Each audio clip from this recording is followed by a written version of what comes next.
Well, buddy, John Cheplak here today with you, and I am with my special guest, Kayla Leos of JK Realty in the beautiful Valley of the Sun, right? That's right. Coming at you from Gilbert, Arizona. Hi, John. Now, I was just down there last week, and so you guys always talk about Queen Tucky, and that's Queen Creek, right? That's correct. It's our little nickname for it. We kind of were back in the backwoods, so to speak. So we named it Queen Tucky. Right, so that's if I was going from Scottsdale, I mean, I got all screwed up driving around, but going towards Sedona, I kind of went by Queen Tucky, Queen Creek, or am I wrong? Wrong direction. Really? Wrong direction. Oh well, we'll Yes. we'll stay away from geography. Anyways, Yes. so well, listen, I appreciate you taking the time today and sharing abundantly like you do with everyone and everything that you do.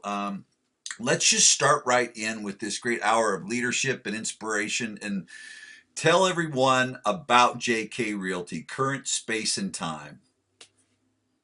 Current space and time. JK Realty is a thriving, locally owned real estate company owned by myself and my husband, Jason. And Jason and I are very innovative. We're constantly using technology to streamline processes and procedures and give a better customer experience to our agents. And then, of course, that has a trickle down effect to their clients. Sure. So now let's go backwards now, way before JK Realty, and let's talk about your real estate career. You know, it's so interesting, and it took me.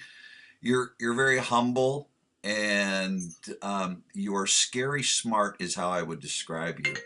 Because Oh, I'm the guy that turns on his cell phone when I'm doing an interview. How about that one, right? Anyways, you're scary smart, and so go back to and tell everyone about your real estate career prior to opening JK Realty.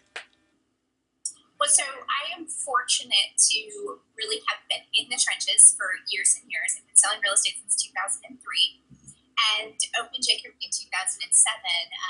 In my career as a real estate broker and real estate agent, I've sold over 2,000 homes. So I've been wildly successful in doing that. And then I realized that, wow, I can help other people achieve their dreams by sharing what I know and building an amazing culture of support and really security. We have a very real culture. It's safe, it's secure.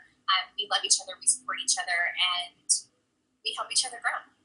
Well, and you know, it's real easy for people to talk about culture and love, and it feels like a family, and we'll drill down into that because, you know, fortunately for me, is I've had a firsthand experience of that. You know, I go around to a bunch of groups and tell me the number one attribute of your organization, why people join. They'll say our culture, and I'll say, okay, sell me that, and they're like, oh, whereas you guys have done just a fabulous job of extending that out. And I think that'll be a real critical part for us to chat about. Let's talk about the beginning. So you opened up. I mean, tell me about that moment. Certainly you had that vision and you decided, you know, something, I've been very successful. I'd like to help people.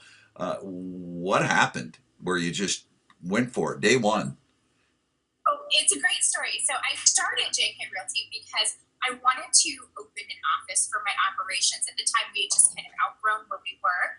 And our broker said, no, that's not how we do business. And so it kind of forced my hand. I had no other option. So if you're a broker owner listening to this, make sure you stay flexible for your high producers because, you know, we may love where we're at, we may love the culture, we just might need more space or we might need something a little bit different. So be open minded, I like to say. But yeah, so we started JK Realty, and you know, at first it was just so that my husband and I could operate our sales team, so to speak. And it was, you know, we just quickly realized that when you take all the excuses off the table, you can accomplish really big things. And so we've always really held ourselves to a very high standard. Constantly raising the bar. I think that that's something that a lot of us talk about, but very, very few agents are really willing to put their money where their mouth is and raise the bar. So when I talk about being a leader in technology, I don't just talk about it, I show you what I mean by that. And part of what's important to me is making sure we maintain a culture and an integrity of every place that we are that's just a step above everybody else, whether it be our office location or our marketing or anything that we do has this higher level of, I guess, customer care that we bring to it. So yeah, it was an interesting journey, and my husband and I, we just, we went through, as soon as we opened our company, the market crashed, and we were like, what the crap are we gonna do? We had a new building. Was building this multi-million-dollar custom home. I owned several properties, and we're going, oh my god, like this is bad. This is really bad. And so we quickly realized that either change or you die. And so we adapted, and we went from selling traditional homes to, at the time, short sales got really popular. So we were like, okay, we're going to go do short sales. So we did short sales, and then it transitioned into the real estate home inventory. And so then we sold REO, and then, we're going constantly adapting. So I think that part of what has made Jason and I brilliant is our ability to kind of anticipate the road ahead and then change course very quickly to adapt to that road. Yeah, and so now we are thriving and growing. We're at about 160 agents. With your fabulous help, your coaching and mentoring has been amazing to us. But yeah, we are growing like a weed, and I think in the past 2 years, we went from 30 agents to about 175. Wow. Wow. Well, and I think it's important to say though too is that people talk about culture and they talk about growth, and you've protected the way that you've grown. We had conversations maybe a year, maybe longer. I mean, I look at some stuff that'll show up on Facebook and I'll say, that was a year ago. I thought that was yesterday. But we had a conversation. I know it's just, I don't know if I like the Facebook memories feature, but that's a whole other conversation. Oh, just, but it is. So what a good reminder for us to are so short, and our opportunity is now. And if you're going to go after it, do it, because if you wait, you might lose an opportunity. So I love the Facebook memories for that reason. It just keeps it in my mind. And I'm one of those people that I have a sense of urgency about everything. I don't want to be number one. I want to be number one now. And I feel like you talk about this a lot, attaching yourself to the process and detaching from the outcome. And I can kind of bad at that. However, it does make me do a lot more activities because I'm going to get to where I want to go really quick. So I totally just went off subject there. No, but it's good. I mean, I think it really articulates, because I know that you've got that, and Jason is such a great balance and contributor as you guys move forward. I mean, it's a great partnership all the way around. But there was a time though too when you looked at, okay, we're going to open a second office. But I think the thing that you keep in mind is you have this desire. My observation, you have this desire to win. You are a winner, and to continue to grow. But you always come back and protect that culture, which a lot of people lose. We talked about, talk about the fact of, okay, John, should we open a second office or do we go with this large office? Talk about those conversations, probably pillow talk night after night, that you and Jason had in that decision, and what your ultimate decision was and why.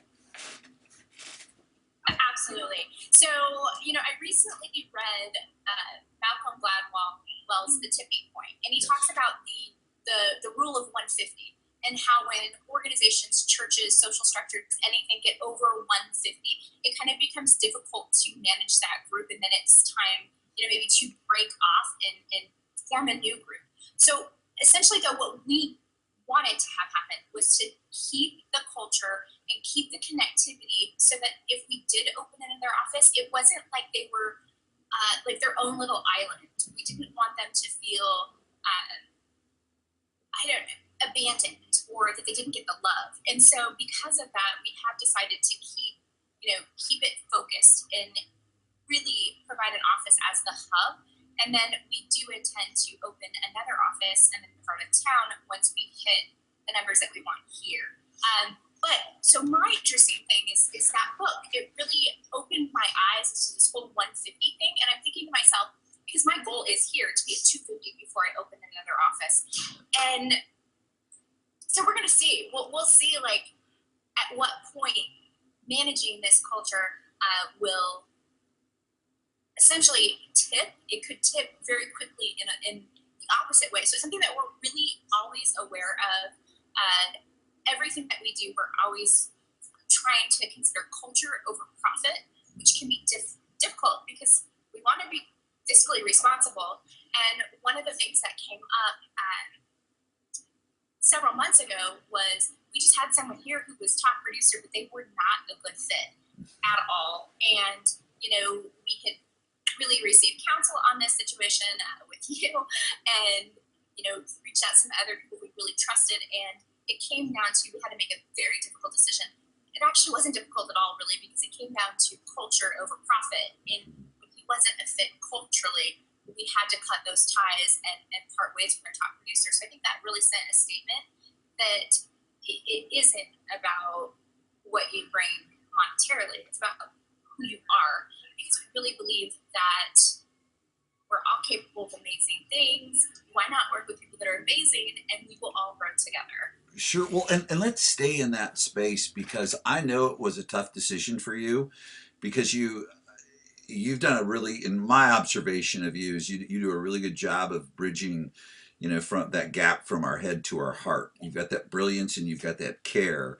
And our heart can get in the way and our head can get in the way. They can go back and forth. But I can share with you that 9 out of 10 broker owners would not make that decision. I know, Kayla, when I go into organizations, if they want some support, I mean, everyone wants to grow and they'll say, what do we need to do? Give us this, give us that. And I said, well, let me snoop around. And a lot of times, there's always a cap. Sometimes it's the admin. Sometimes it's the top producer. A lot of times it's maybe the owner. And the owner always participates because leaders are responsible. But 9 out of 10 times people won't make that decision. Tell me this, and everyone else this too, because I'm curious. We haven't had this conversation specifically. When he left or she left, when this person left, because I don't even know. I think it was he, but irrelevant. When this person left, though, tell me what happened in the organization because I think this will be really helpful to everyone else. Did you do it quietly? How do we do this, John? Did you announce it? Did you tell it? Because there's some strategies where you tell your key people so they know it's coming, or you don't, or you announce, or you tell us how you did that, and then what the response was. Because I think that's a huge leadership piece that probably 9 out of 10 broker owner managers could listen to that. If they go back and make that decision, it would blow the cap off their company. So that's interesting because we really didn't have this strategy for communicating with anyone, anything. And, it's almost comical because you listen to some people of marginal success and they have these crazy systems and strategies, but like it's not working for them. And so anyway, I went with my gut, and, I really feel that we didn't need to say anything at all. Everybody knew and they were thankful. And they trusted us even more at that point because when we say these things, then we backed it up with the actions to prove that we really meant it. So I think it was a defining moment, definitely within the company. And we didn't have any strategy to tell this person and they'll go tell people. I mean, I definitely have that person I could tell something to and it would go to everybody. Well, but no, that wasn't the strategy. Well, no, my mentor said looking at me right now. My mentor said to me, Kayla, he says, John, I don't have a problem keeping secrets. It's the people I tell my secrets to that can't keep them. Yes. I love it. Yeah, it's so true. He's a real estate guy. So talk about the culture, because one of the things that I know in experiencing it and people talk about it is fun, but you make a statement and say we're fun, but we stay in principle. If you were to describe your culture, what would that look like? Definitely fun. We love to have fun because anyone who sells real estate, I think, knows that if you don't love it, you're going to be awful at it, and it's going to always be a struggle. So we approach it from the mindset of this is an opportunity. We get to help people in one of the most important, critical times of their lives. Not only do we get to help them, but we get to help them in such a way that they're so vulnerable. I mean, really, I can go look through their underwear drawer if I wanted to. Like, they're trusting me with so much of their life.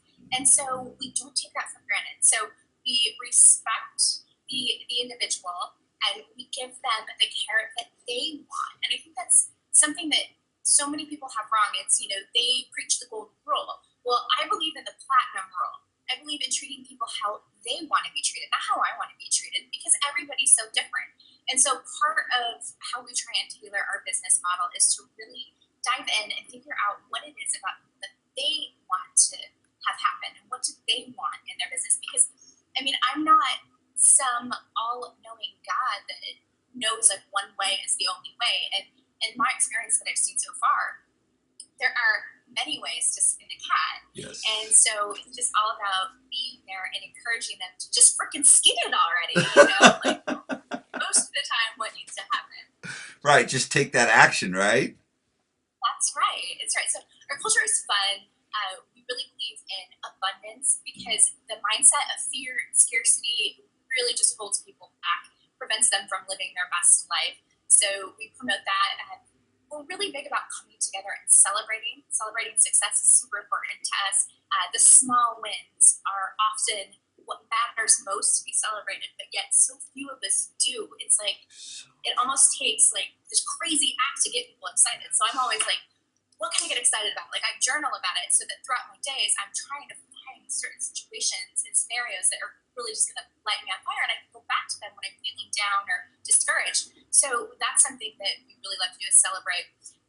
We happen to be like Tony Robbins gurus. Yes. And one of the things that's been awesome is we've taken The Office to Tony Robbins 3 times. Mm-hmm. And it's just been an amazing experience. We all come together, we learn, we build that camaraderie and enhance our lives. Really, it's been amazing. Well, you talk about right now what I talked about this morning on a call with a group of leaders is again that you're bridging that gap from the head to the heart, and so many organizations don't do that. We get so caught into those numbers, and listen, we are in a for-profit business. We're not doing it just for our own entertainment, but the ultimate capability to get human beings to do something is connect to I'd heard I think it was Matthew Ferrara said this. I saw him on a video 3 or 4 days ago. Brilliant guy. And he was talking to someone about systems and strategies and goals, and he said it this way. He said it just all it does is it represents what you want to have as an experience in your life. We're not real estate. I'm not a real estate agent. Real estate is what I do. That's right. Real estate is what I do. So you guys have created that experience. So naturally, in looking at growth, and if you look at even the larger companies, and I know that you interact with a lot of people, the greatest challenge they have in their cap is a succession plan and trusting in bringing leadership up behind them. They don't have the bench strength. And you knew what was pretty neat that I saw even a year and a half ago, you were already doing that long before you were looking at moving into this space and long before you made that decision. You were bringing people along and going through discovery and, will this work or will it not work? So you've brought new leadership in. How long ago did you make that choice? Oh, that was an awesome move for the company. About a month ago, we hired a designated broker office manager, Will Wright. This guy is right across from me, actually, so I have to say good things about him. Oh, he is. This guy is awesome, and he's just, really lives life with that spirit of abundance and cooperation, and he just really wants to get down and dirty with people. And I'm telling you, one of the best things that we could have done is he was in the brokerage, him and his wife sell, and so we really got an experience of them. You talk a lot about experience, and I'm telling you, that was pivotal in our decision. It was like, who else would we hire? Like, we wouldn't have even considered anybody else because he'd already demonstrated his leadership in our group and with our people for months and months and months without being compensated. And so it just felt right. And we knew him, we knew what he stood for, and it was just a really amazing progression. It's been awesome. So what you saw, just to recap for everyone, is volunteerism. Volunteerism without expectation.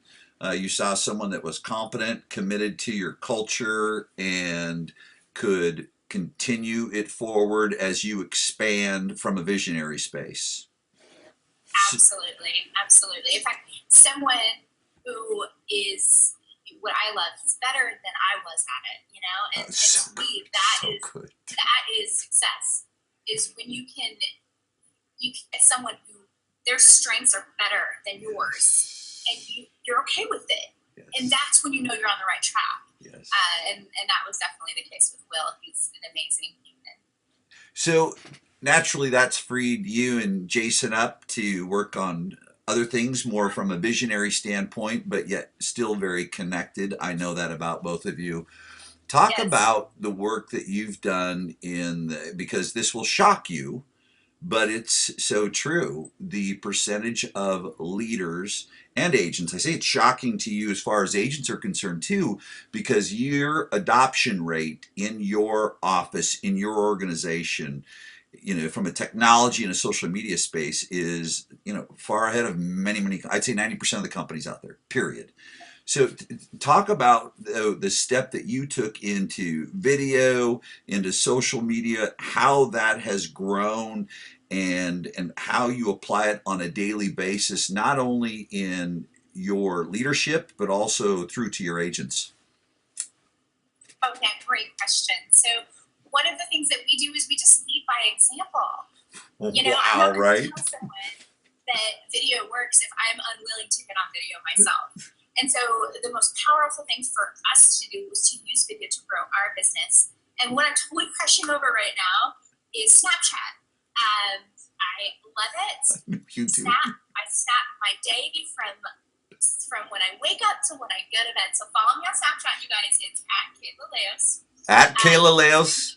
At Kayla At Leos. Kayla Leos. Okay. So I think that, and you know, you talk about adoption rate. When we really saw the power of Snapchat, we shared with everybody, get on Snapchat. And you're right. Like, I do have a lot of, I guess they just trust us because we're doing it. And if it didn't work, why would we do it? And so when they can see us doing it, going for it, it gives them permission to do it. And I think that one of the reasons I was really attracted to you, John, is because you use video. And I wanted to be on video. And so one of the reasons I sought you out was kind of like, this dude's going to tell me to do video because that's what he does. Like, it just was a natural progression. And I think that when you start to really realize the impact that it makes in your business, you'll 10x it. Then all of a sudden, you'll be Snapchatting your whole day because you realize that what people really want is they want to get a sense of you and who you are. And it really doesn't have anything to do with, how amazing your marketing plan is or, this, that, and the other. It comes down to, are you a good human? Do we trust you? Do we like you? And if we do, we'll do business with you. So video is so powerful. I actually get frustrated because I can't sit around and talk about the BS when I know that the one thing that they can do for free is right at their fingertips on their smartphone. Right. It's crazy.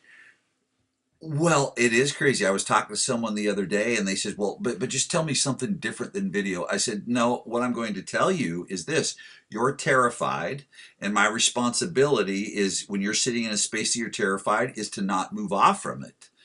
And it is, I mean, it's just amazing. So talk about the growth of the company. So certainly, you're a prospector. You come from the space of prospecting, lead follow up, and conversion, in real estate sales, which voila, when we take a look at recruiting, it's the same thing. But with Yes. with your leverage of video and usage of social media and being in all of these channels, how much prospecting do you truly have to do from a direct level, picking up the phone, making the calls, or would you say it's more of a pull? Share with us, John, it's more of a pull than a push, or how does that look for you? Absolutely a pull. It's shameful how little active prospecting I do. You shouldn't be talking to me, right? I'm sorry. We are, though, the past few weeks, our team has came together and we are really hitting it hard.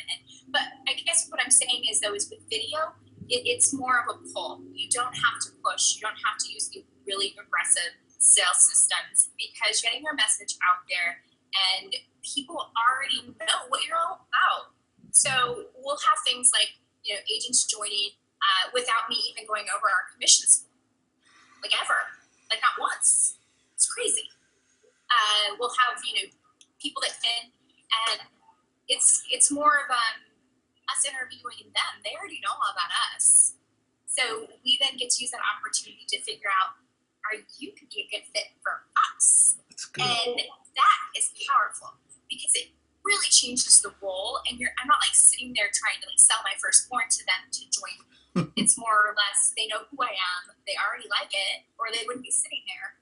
And there's no sales process. The sales process is like gone. History. Just video to sign up. I don't. Right. Well, It's very. let's go a bit further because we haven't had this conversation, but I've got some assumptions naturally. First of all, do you compensate your agents? Brokers are always, should we compensate our agents to help recruit or not? And we've never had this conversation. Do you compensate your agents at all for recruiting people, bringing people into the company? I do. I do. Okay. And we call it the JK Pie program because everybody loves pie, right? Oh, jeez. So we give them a piece of the pie, and it's really cool because what was happening is we were growing. We had an amazing culture. We still do. This amazing group of individuals, and they were telling other people, join us. You should come check us out. This is cool. They were already recruiting. And so what Jason and I thought is we need to reward them for what they're already doing. And then also it keeps them engaged in everybody's success when they have a stake in it also. So it has been an amazing program. We love our pie program. Awesome. Well, there are a couple other pieces that I want to point out too. I always talk about it, and you guys just demonstrate it. Talk about your desk in the office. I came there and visited and spoke to we did a little mastermind a couple months ago, and you toured me around the beautiful penthouse. This is their office, ladies and gentlemen, in the background, and it's only part of it. Just part of it. So my desk is when I'm sitting here at a computer. We have Macs, so I'll turn it and you can see like kind of wherever. I sit wherever. Sometimes I'll sit there. Sometimes I'll sit that way. We're humans. We do kind of lift our legs and find a spot that we like a little bit more than others. But everything is open and unassigned. And so it's actually kind of fun. I like being random about where I sit because I don't want to get it mind locked into a pattern that may not serve me. So I like to mingle and sit at different spots. and then so there's that spot too. I think that the term that I look at is it's a flat organization. And what I mean by flat is it's not top down. If anything, it's really bottom up. You've got that collective genius. Talk about acknowledgement, the different ways, you like to have fun, but there's some formal things that you do from an acknowledgement standpoint. I walked in the office one day, well, that one time, I think I've been there, may have been there twice. I think I popped in once, and then the day I spent there with you guys, on the wall, all the cool things that you do to acknowledge people. Absolutely. Well, we are human, and we know one of our basic needs is acknowledgement. Yes. And we do want to recognize the individuals that are really killing it, or really contributing in a special way, or maybe being extremely engaging in our close Facebook group, or maybe the rising star of the quarter. So what we did is we allocated some of our wall real estate, and we made a top 10 wall and a contribution wall. It's our wall of fame. And it's really neat. We have an ingenious creative director who came up with this idea where they're actually pictures on magnets. And so every quarter we rotate out the pictures, and they're just magnets. So they sit on these metal plates, and then we're able to easily rotate them out depending on who it is. So again, adapt quickly. You've got to be able to change and adapt whatever you're doing very quickly. If you stay with something for too long, I feel like it's just, our attention spans are so short, it just gets really boring. And why be boring? No, we don't want to do that. Well, and I think that, as you take a look at what I want everyone to capture and hear here too, is that you are not just acknowledging sales, which is so siloed. You're acknowledging what you expect. You expect contribution, so you acknowledge it. It seems very simple, but it's not happening in organizations, and just capturing that. So, ladies and gentlemen, It's acknowledging what their organization expects and contributes to the overall vision. Really simple. How about training? Tell me about the training that you guys do, and how is that set up? Is it done just you and Jay and your new manager, or do agents participate? What does training look like at JK Realty? Training is immersive for sure. We really believe in taking action versus sitting around and pontificating about a course or a system or a strategy. I mean, so we're really big on, get rid of BS. If there is BS, what's holding me back? Like, let's figure this out. Let's bust through it. Because you have life out there waiting. It's just there waiting for you to go live it. And a lot of people just get stuck in this psychological warfare, so to speak. And so we really deal a lot with mindset. We really believe that 80% of success, in fact, I think probably more, is your mindset. And because of that, it's something that we teach. Our training is done in-house. We use other JK agents are now training and teaching classes at whatever they're best at. And that has been, I mean, just phenomenal. In fact, I have top producing agents from other companies that when they come here, that's something that they're really excited about, is the ability to train and have that, just be able to share what they've excelled at with everybody. And we're also appreciative. It just, man, feel the love. It's really cool. Well, and I'll take it to the extent of what I've observed numerous times. You and Jay outdoor knocking with a gang of JK Realty agents. Yes. I mean, ladies and gentlemen, the owners of the real estate company outdoor knocking with their agents. We do. Again, because, well, it's fun. I look at it much more as an activity to help agents get out of that fear of approaching strangers, of sharing their message, of connecting with another human.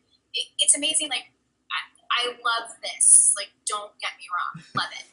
But there are so many people that have this, but they can't talk to another human. And so we're like, okay, let's put that away. Let's go just be real and connect with people, and amazing things happen.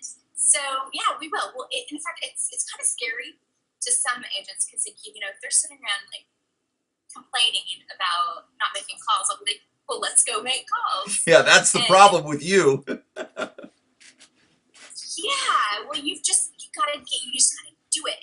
And I've had amazing mentors and just an amazing mother, and really instilled in me a very hard work ethic.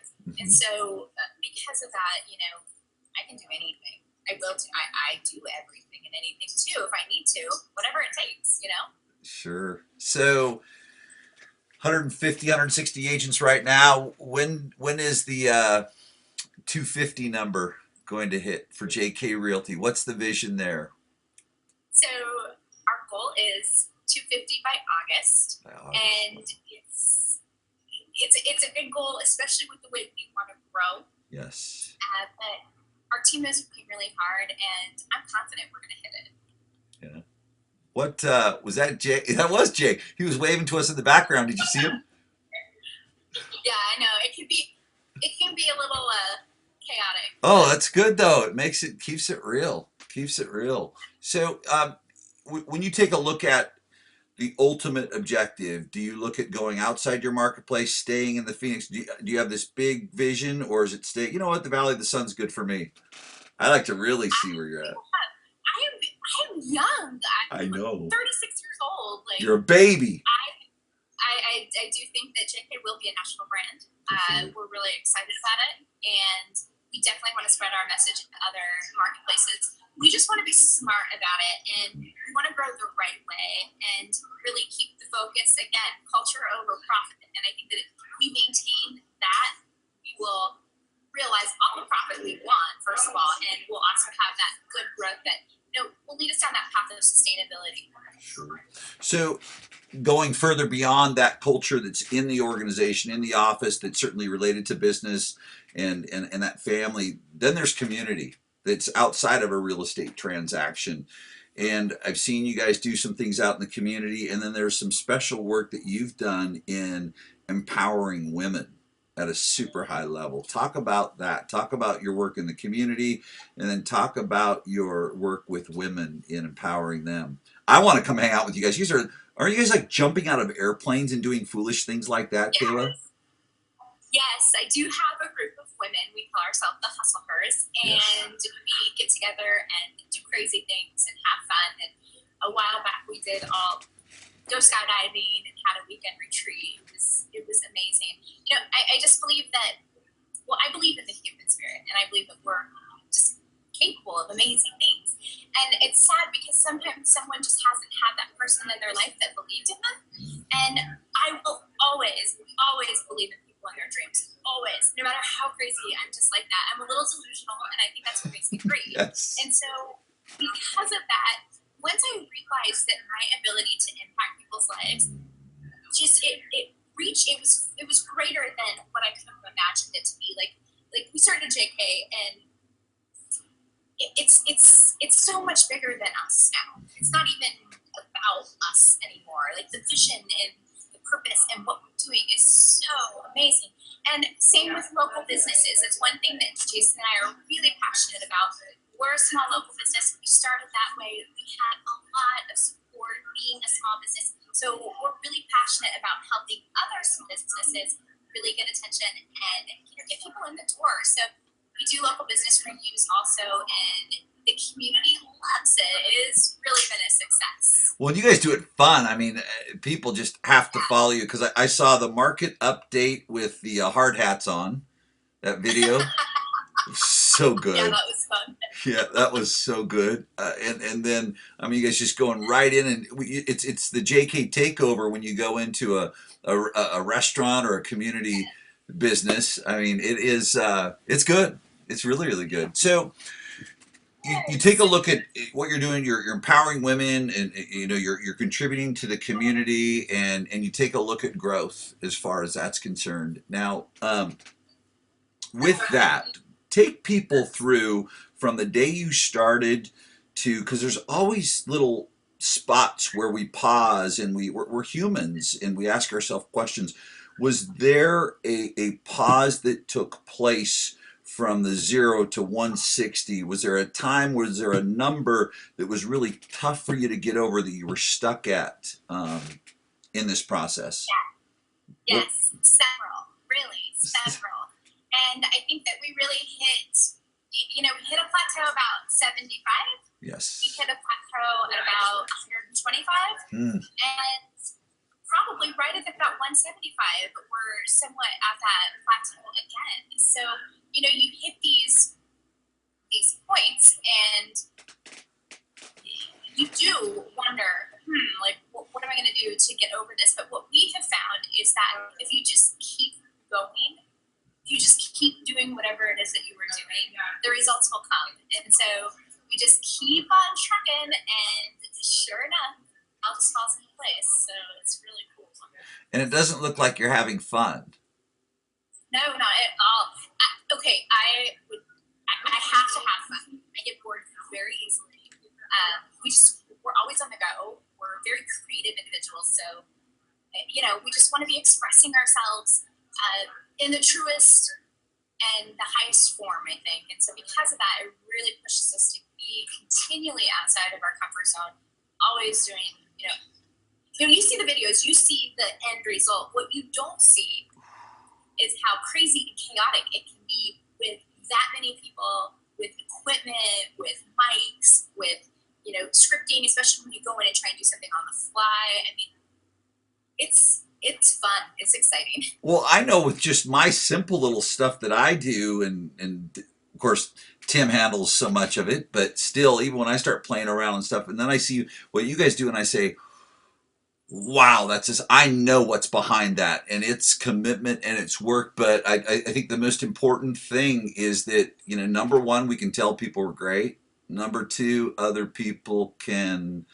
tell people we're great. Or number three, we demonstrate our greatness, and you're demonstrated by allowing people to have an experience of you in the areas that everyone is, well, everyone should be playing, the consumer's playing there, and it's the differentiator. I mean, you guys are certainly, Yes. you're better, but your number one focus is striving to stay different. Yes, absolutely. And having the thing like we have the video club where we all come together and make a movie. And when we do those little videos, we come together at noon. We mastermind for about 30 minutes, and then we go do the video. So there's no escape route. The kids, No, that's because you'll do it. we like it's captive audience. We don't want to lose them. And yeah, so we have fun. We just the biggest thing I can tell you is like we just do it. It's not always perfect. Sometimes it's crazy and chaotic, but we just take the action. And when you continually take the action, I mean, beautiful things happen. So it's a strategy that's paid off. Sure. Well, there is, and I remember some early on conversations, and I haven't checked in with you lately on this, but your retention numbers were remarkable. And, what I've seen since 1995, I've tracked this and I continue to, whether large or small. I mean, certainly you've got some people have more and people have less when you have an average. That's called an average. But if a real estate brokerage firm starts with 100 people today and they don't recruit anyone, they'll have 70 12 months from today. It's a 30% attrition rate. Over the time from day one until today, has there been a trajectory, from year to year? Did you have a higher level of attrition, people leaving at first? Or have you guys been really consistent along the way as far as, because here's what we know, people are going to just wake up someday and decide they want to leave, or they're going to move out of town, they're going to have stuff go on, or they might wake up and just not like us. That happens too. It's really weird, but it happens. How have you guys done? Talk about that from an attrition, because I think it's important that we hear this great foundation and the experience. Now, how has it contributed in your attrition rate? Yeah, so wow, we definitely have a much lower attrition rate than 30%. That sounds unbelievably It scares high. you, huh? Yeah, it does. It does. Yeah, for sure. But so here's the thing: do we lose people? Yes. And sometimes it can feel a bit like you're adding one and one's leaving. Yes, I've had those moments. But what I know in my heart is that when my time to serve and lead an individual has come to pass, they're going to move on to whatever they feel is best for them in their business. And I don't want to be the person who is so cocky and conceited that thinks that my way is the only way. And so I don't always see when they leave, I don't always see it as such a negative thing. I think it can be very positive. In fact, I've had situations where we've had someone who may have not been a great fit, and then finally, like one day, we decide to part ways. And then that same day, I'll get like a Facebook message or I'll get a phone call from someone who I've really, really been trying to get a JK because I just know they would be excellent. And they join us. So it's almost like we clean house. Does that sound awful? No, it doesn't. Christy's laughing at me.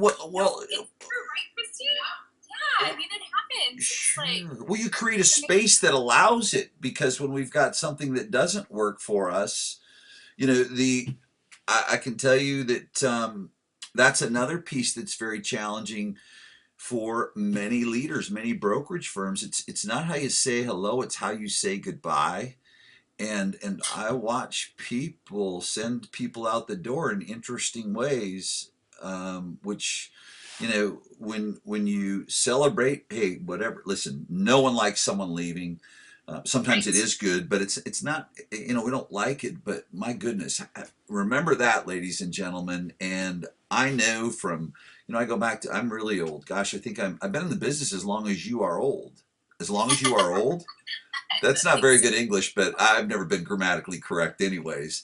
But I can go back to watching exit interviews when I first got in management, and I said, "Whoa, you just that was a human being." I mean, Yeah. hello, and that carries out in the marketplace. It does. I mean, we've heard some of our competitors here are charging agents astronomical fees if they leave.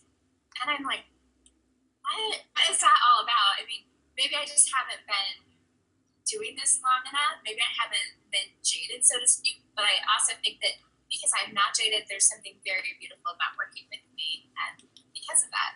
Well, and you know, I think that's why we've gotten along for a long time because I'd go into, well, not a lot of organizations, but you know, when I was a branch manager and then got brought into another company, a branch manager, and there was that exit clause, and I said to him, I said, no, you're not going to knock them down to 50-50 and take a 25% referral fee. I mean, it's just not right. And I can promise you this, they won't be knocking on our door to come back based on that bitter taste in their mouth. I mean, I've just never, no. I need to make a profit by running an organization not the right way, not increasing my margins by nailing you when you walk out the door. Right. Yeah. I agree. And we definitely don't take that approach at all.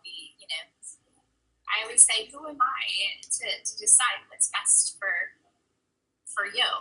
And Sure. that's your job. So we're August is, I'm going to take it out further. I like to leave things on a really good note here. So August, we're talking about 250 people. It's the 18th of April, is it? No, it's the 25th. Oh, yeah, 25th. We're like a week off, Yeah, we're a John. week off. I was there the 18th. That's what it was. So it's the Just to 20th. be blandly agree with you, I'm like, yeah, it's the 18th. Great. Sure, sure. Been done. Well, and it's great too. I pop down in there and I see your crew. They're always so sweet. They're always popping around. Um, Oh, got to you chat with know. them for a little bit. So, anyways, we're a year from today. So we've got Yes. 250 locked down August. A year from today, what does JK Realty look like? A year from today, JK Realty is thriving in the marketplace. We're impacting people's lives in a positive way. We're in multiple locations, and someone somewhere is picking up one of my agents' fabulous business cards, looking at the logo and saying, I know that company. Yes. They're the ones that put out the good vibes and do good things for the community. And instantly, that feeling of trust and cooperation will ignite. And one of my agents somewhere, somehow, they'll get a deal from that. That's where we're going to be. I love it. Well, one other thing that I want to point out too for the women, you inspire so many women. Kayla is not only a great business person, a beautiful spirit, but she's also a mom of, what is it, 4 kids or is it 6? I don't know how many of those precious little pups you got running around too at home. I have a lot of little doggies. So, yes, I have 2 kids Mhm. and 3 Yorkies, and, husband's like half a kid. So, Right. Yeah. So I was close. Yeah, it's 6. very close. He is. Yeah, it's crazy and chaotic, but I would not have life any other way. Sure. Well, you're a great inspiration for anyone that's a leader in the real estate industry and for moms and women, and it's a joy. So what would you leave? You know, I'm someone that's growing my organization and I'm stuck at 100 agents right now and I've been stuck here, and what would you say to them, knowing, looking at the landscape of our industry today? What would be your number one advice you would give to a broker, owner, manager that's sitting there at 100 agents and they're capped?